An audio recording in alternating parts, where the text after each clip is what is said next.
દ્વિતીય સત્રનો આપણો પ્રથમ પ્રોગ્રામ હતો અને તમે બધાએ જોયું કે વિવિધ ભાષામાં હિન્દી, ગુજરાતી અને અંગ્રેજીમાં પણ કવિતાઓ રજૂ થઈ. લગભગ સાહેબ 55 જેટલા બાળકોએ ભાગ લીધેલો. એમાંથી 25 જેટલા બાળકોને આપણે જેમણે વધારે મહેનત કરી એમને આપણે અહીંયા રજૂ કર્યા. સુંદર રાગમાં આપણે કવિતાઓ સાંભળી અને તમે બધાએ જોયું છે કે આમાં મોસ્ટ ઓફ કવિતાઓ તમારા અભ્યાસક્રમની હતી અને કેવા સુંદર રાગમાં બાળકોએ રજૂ કરી. તો એ રાગમાં આપણે ગાઈશું તો એ કવિતાઓ આપણે તૈયાર પણ કરી શકીશું.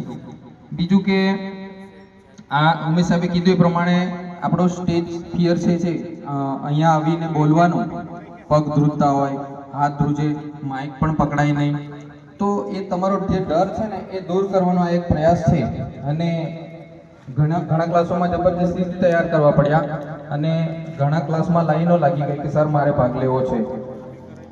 હવે જે પણ કાર્યક્રમો થાય એમાં આપણે ભાગ લેવાનો છે, બરાબર.